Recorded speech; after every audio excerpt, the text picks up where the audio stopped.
Thank you for joining me and Native Mountain Foraging for this Cattails workshop. We apologize for the inconvenience of having to cancel our in-person workshop today. However, my body had other plans. AFib reared its ugly head, and I just needed to stop and rest. So without further ado, I'm going to go through the slides as I normally would at the workshop. However, we wouldn't have been engaging any tea tasting today, as cattails aren't generally great for tea. They are consumable. Every part of the plant is consumable, we'll learn, but tea is not generally a method in which cattails are consumed. For those of you that are joining this workshop via Zoom, rather than in person and have not visited our workshops before, I am going to go through the normal slide process, just to make sure that we follow the same structure that we would at the workshop. So again, Native Mountain Foraging. We offer mountain medicine workshops and wild crafting. All of our monthly workshops are free, with a suggested donation of $20 to cover costs. Because when you come to the workshop, you get a bag with takeaways, a journal to keep all your medica and monographs in a collective state, as well as we give you monograph stickers for photos for your monograph as well. And again, we also provide the option to shop our store in person as well. So moving on. So whether you're new to natural remedies or seeking to advance your expertise in plant-based healing, our content offers valuable insight. These plants have existed since the beginning of time, and nature provides its resources in appropriate seasons for specific purposes. Each season presents an abundance of restorative properties readily available in local environments, whether urban, rural, or mountainous. By observing carefully, you can discover a wealth of medicinal options in your surroundings. Our aim is for you to engage in these plants, gain from their benefits, and we're here to support you throughout your entire journey. Our workshops are structured to introduce participants to each native plant in a gradual and safe manner, with a focus on one plant per month. We offer a comprehensive foundation that allows individuals to enhance their understanding through identification. We teach you how to build monographs. We inform you of medical uses, as well as offer recipes and tincture preparations, all conducted with an emphasis on safety.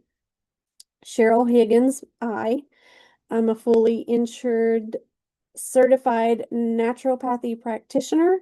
I specialize in holistic health coaching and provide comprehensive one-on-one consultations with an emphasis on identifying root cause and facilitating advocacy between you and your modern health practitioner.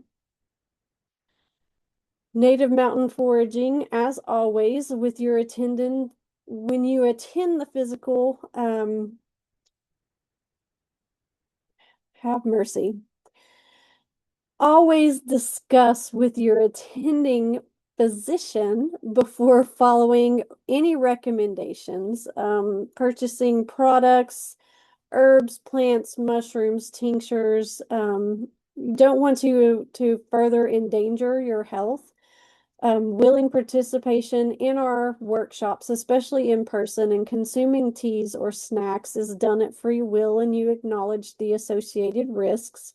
Product service statements on at our workshops have not been assessed by the Food and Drug Administration, and more importantly, they are not meant to serve as a diagnosis, treatment, or prevention solutions for different medical conditions. We, Native Mountain Foraging, Cheryl Higgins, are not responsible nor liable for any advice, course of treatment, diagnosis, or any other information, services, or products that you obtain through these workshops. If you purchase product, if you're pregnant, breastfeeding, you should talk to a doctor before using any herbal products or services. Always take the recommended doses and not any more. You can suffer for adverse reactions. While they're herbs, too much of a good thing can be a bad thing. If you suffer from any pre-existing conditions, you should consult your doctor first. Stop using and check in with your physician in the case that you have any adverse reaction, especially of an allergic kind. And these products that we offer, tinctures specifically with alcohol, made with alcohol, should not be administered to minors under the age of 18. You can use glycerin-based tinctures. Glycerin works the same as alcohol. It pulls the same benefits out of the plants. So those are a better option when considering children. So our philosophy, we like to let the plants speak for themselves. We aim to give you a solid base of information to guide your interest in deepening your studies. But ultimately, we believe the plants are the best teachers. If you're new to herbalism, that might sound a bit far-fetched, but we encourage you to keep an open mind. Our mission is to help you connect with plants and direct you to resources that will let you understand them on a deeper level. Regardless of what you read about an herb, nothing compares to firsthand experience with a plant, while of course respecting any known contradictions. Plants have distinctive traits, much like people. In our workshops and afterward, we encourage you to take a week with each new herb, fostering individual connections through mindful attention. Some plants may resonate more with you than others, so listen closely to the messages each of those offer. Picture yourself at a party where everyone is speaking all at once. It's not ideal setting for communicating or for connecting meaningfully with others. That's why we suggest focusing on just one herb at a time. When you dedicate your attention to a single herbal ally, you deepen your understanding and discover its healing properties. Take time to fully experience each plant. As you become well acquainted with the individual herbs, you'll more easily notice the synergies that arise when you combine other herbs with them. Forming relationships with plants is central to our tradition as Western herbalists, and we encourage you to continue this legacy. Our communities need our contributions. So cattail. The common name is cattail. The botanical name is Typhlofolia. The energetics, and if you watched our energetics, you should be becoming a little bit more familiar, cooling and moistening. I like to tell people to think about the seasons as far as energetics. Those of you that have been to the workshops this especially during these warmer times, all the plants that I am introducing and speaking about all tend to have cooling and moistening because it's summertime. Dry, heat, hot. We need cooling and moistening plants. So if you think about seasons, spring and summer introduce cool and moistening, while winter introduces damp and or dry and warming. So actions and functions of cattails, they have anti-inflammatory qualities. The gel that you can get from the cattail has a numbing and analgesic and antiseptic quality. We will discuss that a little more.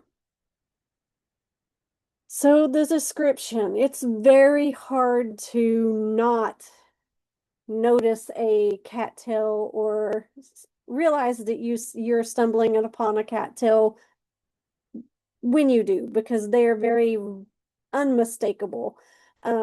They grow as a robust colony, forming perennial that can reach 3 to 10 feet in height, depending on water depth and growing conditions. Closer to the shoreline of the water, they will be rooted actually into the ground, but they can go out and start a floating colony that attaches to those rooted ones. So you can actually have them rooted in the soil and then they will disperse out with floating, where they just connect, interlock with each other.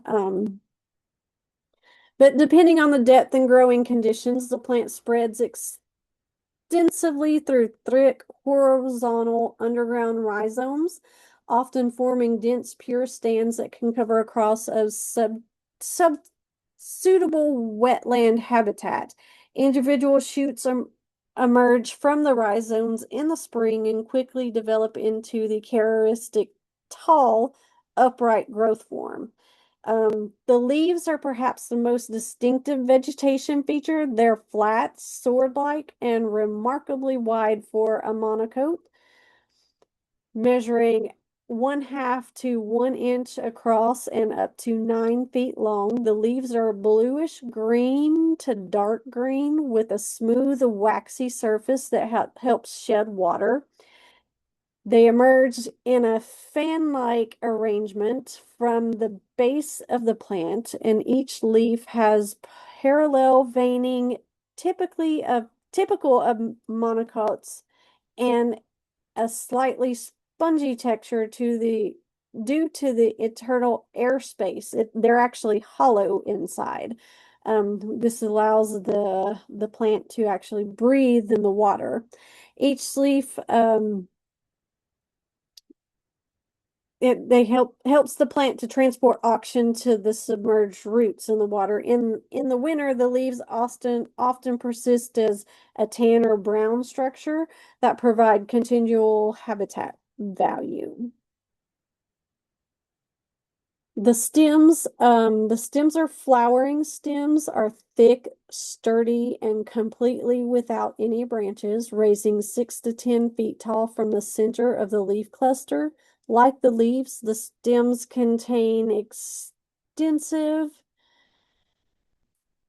arachine tissue that appears as a spongy honeycomb-like structure when cut in cross sections. This specialized tissue allows the plant to transport the oxygen from the above water portions to the submerged rhizomes and roots, a critical adaptation for life in a waterlogged soils.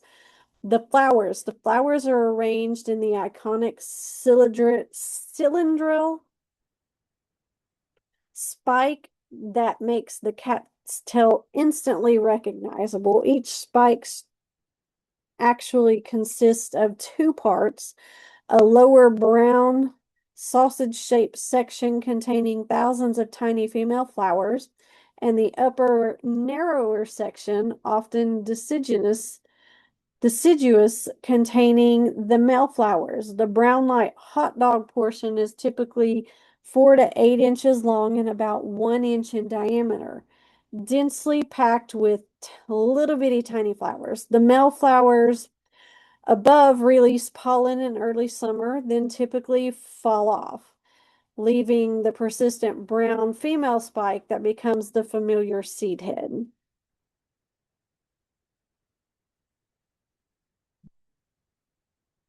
The seeds develop within the brown female spike, each tiny attached to a fine, fluffy hairs that aid in wind dispersal. When mature, the brown spike breaks apart into a mass of cotton-like fluff, releasing thousands of tiny seeds that can travel considerable distances on the wind. This stage often occurs late fall or winter, creating spectacular displays of white fluff that can cover very large areas around cattail stands. Harvesting. You always want to harvest them in clean, pristine areas to avoid contamination. Don't harvest near heavy agricultural areas, dairy fields, or roadsides. When you do harvest them, before you start consuming or working with them, you want to piece them apart and disconnect each of the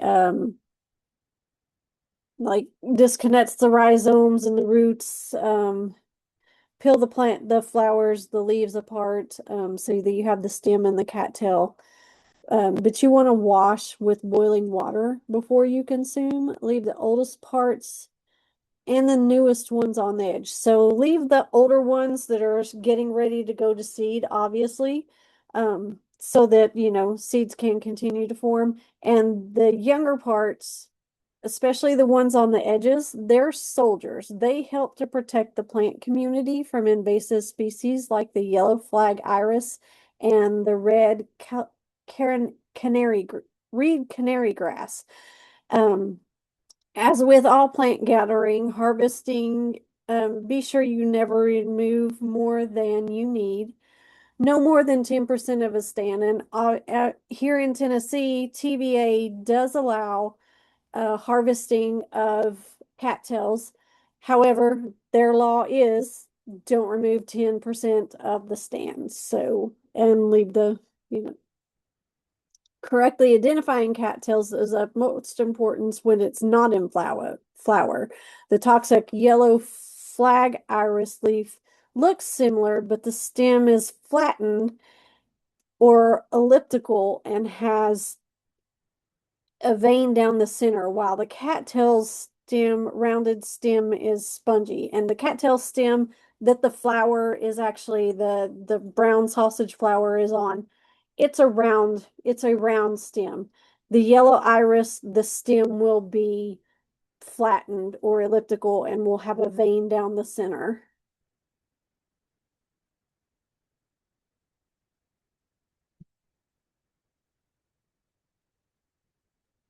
So historical notes. No North American plant has served human needs more comprehensively than the cattail, earning its well-deserved name, supermarket of the swamp. Um, Virtually every indigenous culture throughout the plant's range development extensively uses different parts of the cattail, making it one of the continent's most important survival and substance plants. The plant provides food, medicine, tools, building materials, and ceremonial items, essentially everything needed for human life. This is for the medicinal parts, it's not something that you would consume medicinally like the other plants. Like it's not going to replace um,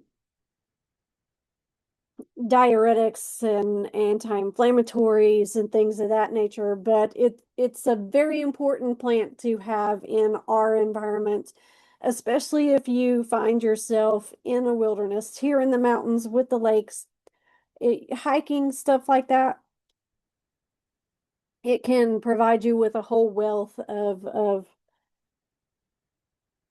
items. The food use alone is remarkable in the diversity. The young shoots harvested in spring, you can eat raw or cooked like asparagus. It has critical vitamins, especially providing critical vitamins after the long winters. The flower spikes were harvested when young and green, then boiled and eaten like corn on the cob.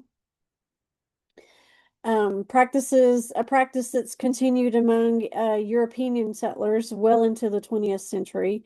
The pollen is collected by shaking the male flower spikes into baskets or bags. It's a very protein-rich flower additive. Most importantly, the starchy rhizomes were processed into flour, providing reliable carbohydrate source that could be dried and stored for the winter. Actually, the cattail rhizome is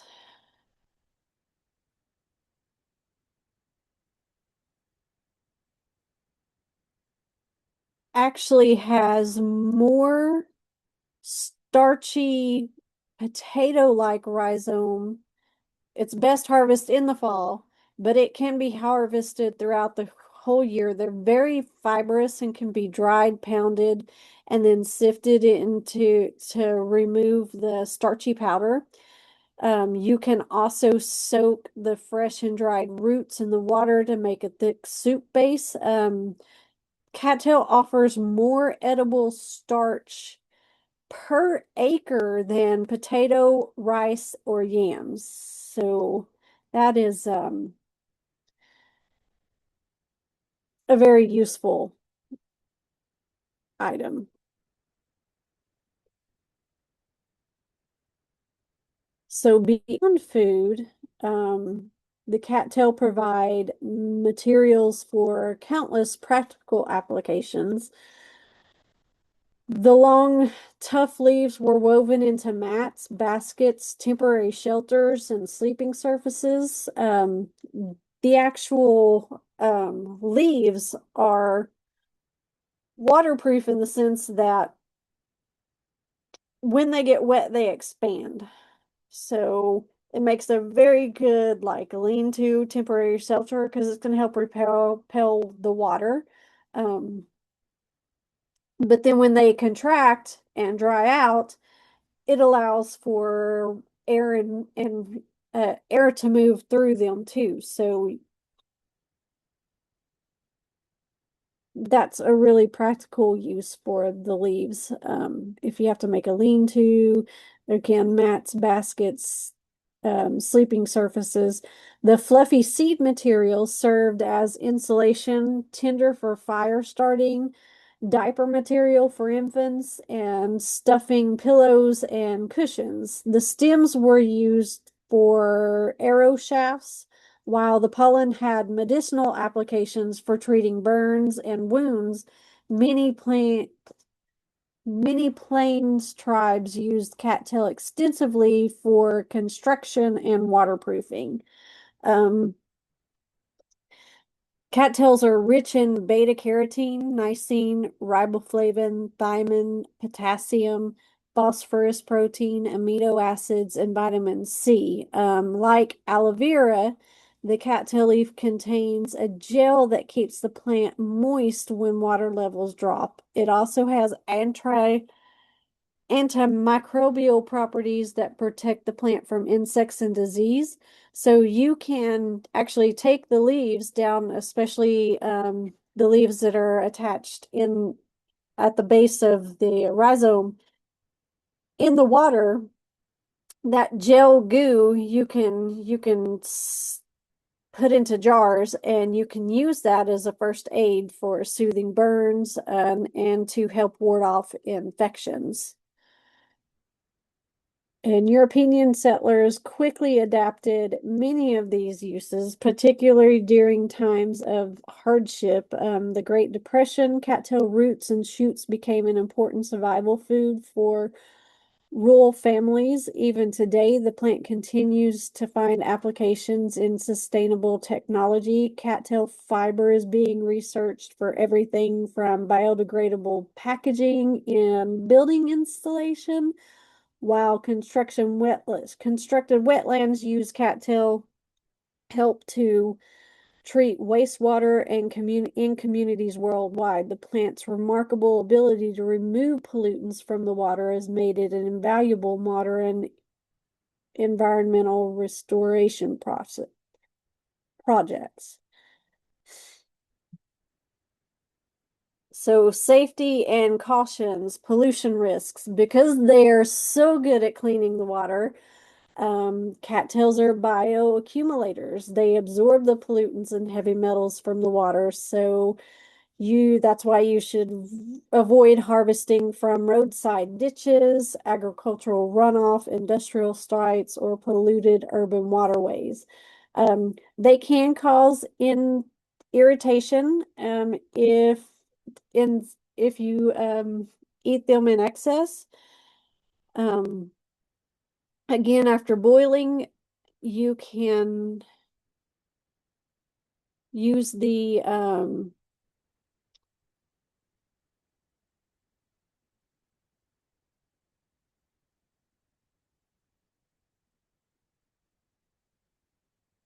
immature flower spikes. After you peel the outer shaft off, revealing the spike, which will look like baby corn, You can steam, boil, and saute it. It tastes a lot like an artichoke. Um, you'll leave the inner core, but the outside, the flowers taste like artichoke. The male flower at the top of the spike in the summer again produces the pollen that fertilizes the female flower. You can harvest that by placing it in a sack or a brown paper bag and shake it. You A lot of uses are for biscuits, muffins, and pancakes. You can freeze the pollen for long-term storage as well.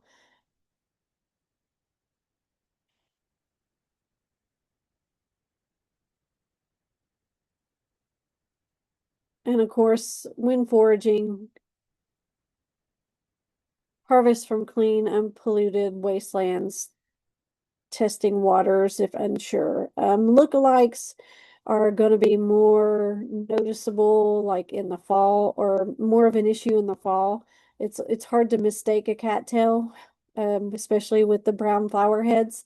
But the when it's in the fall or winter and there are no flower heads present, the blue flag iris and the yellow flag iris. Remember, they're similar leaf shape, but they have completely different flowers in the springtime and summer. But again, the cattail is tubular or round, and the irises are flat. Cattail boasts one of the most extensive native ranges of any North American plant, found naturally in every U.S. state, including Alaska and Hawaii, as well as through much of Canada and the Atlantic to the Pacific and north to the Arctic Circle. This enormous distribution reflects the plant's remarkable ability to diverse climate conditions, as its ability to colonize virtually any suitable wetland habitat.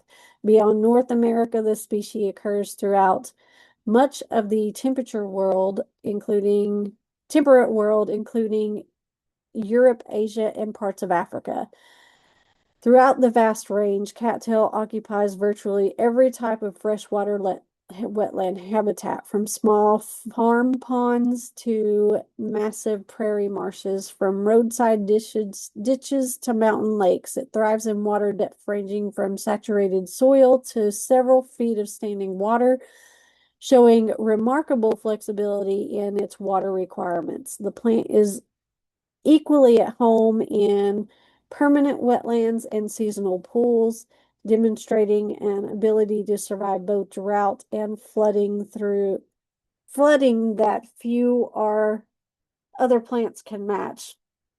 Ecologically, cattails serve as a fundamental species in North America wetland ecosystems, and dense stands create habitat structure that support extraordinary biodiversity, while its extensive root systems help stabilize shorelines and filter water. The plant's ability to rapidly colonize distributed wetlands has made it invaluable for natural ecosystem recovery, though this same aggressive growth can be sometimes lead to concerns about native plant diversity in small or isolated wetlands. So if you put this in your yard, in your pond, make sure you have a big pond, or make sure that you control it very well.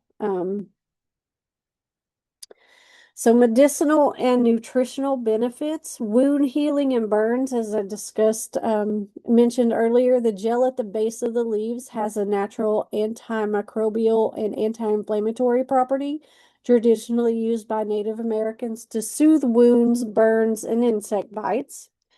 For digestive health, young shoots and roots are rich in fiber, supporting healthy digestion and preventing constipation. They also have mild diuretic effects, aiding toxin elimination. Immunity and inflammation. The pollen is high in protein and antioxidants with anti-inflammatory compounds that help that may help reduce joint pain and chronic inflammation. As a food source, the rhizomes, starchy roots, young shoots, the stalk hearts, pollen, and immature spikes are edible and nutritious, often used in survival diets. Traditional and modern uses, internal remedies used for constipation, diarrhea, coughing, asthma, and skin disease, also as a emetic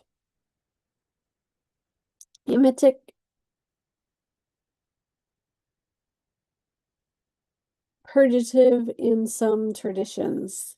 External applications, poultice, leaf pastes, and ash poultice for sores, abscesses, and bed sores. So you can burn the plant, collect the ash, and make a poultice from the ash. Cultural significance, indigenous communities use cattails for food, medicine, and even shelter making. In some cultures, they symbolize life after death. So that is it for cattails, and I do want to remind you all on weather permitting days, odds haven't been in our favor very well. We've only gotten to do one Blount County Farm Day at Rural King on the 27th. We were rained out on the 11th, so we're hoping that July will be great. It should be a big one because that is also the day that Rural King has their own, not the Blount County Farm Days, but actual Rural King has their own farm days and they do it nationwide. So we hope that the weather will be in our favor and allow us to attend on the 25th. You can come and see us there if you haven't been able to get to any of our workshops. We also want to remind you that the Herbal Spill, our second episode is Lavender and Wild Jam. If you missed the first one, it's posted on our Facebook page as well as YouTube. It was regarding calendula and red clover. So please, if you're interested in the Herbal Spill and watching those episodes, like our YouTube channel and subscribe. It's a collaboration between me, Native Mountain Foraging, with Serene Beauty Apothecary Skincare, April Rodriguez. She has a wonderful line of herbal skincare products, and she's adding to those in an overwhelmingly manner. Her products are just wonderful. They smell good, they feel good, and they're very clean and pure. So come sip and learn and grow with us. In that respect, we share recipes as well. And you learn about the skin health qualities as well as medicinal qualities. And we also, again, another plug for me, Native Mountain Foraging. I do holistic consultations one-on-one privately. You can make an appointment with me on the website or just send me a text or a phone call. Also, too, we have our plantain. We want to invite you to our next workshop, in-person workshop, plantain. We'll have a tea tasting then. Lots of fun. That'll be August 22nd. I look forward to plantain. There's so many good qualities and uses. And then, of course, mullein for the lungs, September 19th. Turkey tail, October the 17th. Lion's Mane, November the 14th, and then White Pine, December the 19th. And also, we do have private group how-to workshops. With those workshops up to 5 people, I bring all the supplies, herbs necessary, and we actually make tinctures, salves, with your choice of herb with 5 people, up to 5 people. Again, you can book those private workshops on the website as well.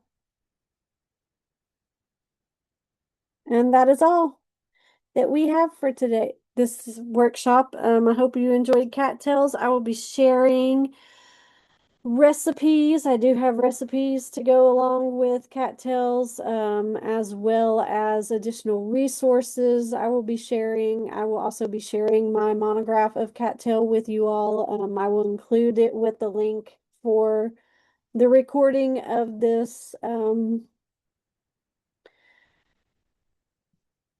workshop. And Of course, we'll follow up with Facebook posts and share those recipes. I have a good recipe for cattail and quinoa salad, cattail corn on the cob, as well as I'll be sharing instructions on how to make a cattail mat. Placemats are really cute and fun to make with those. You can also make bowls, but I'll be sharing that information as well. I look forward to seeing all of you again in person at the plantain workshop next month. Thank you for joining me.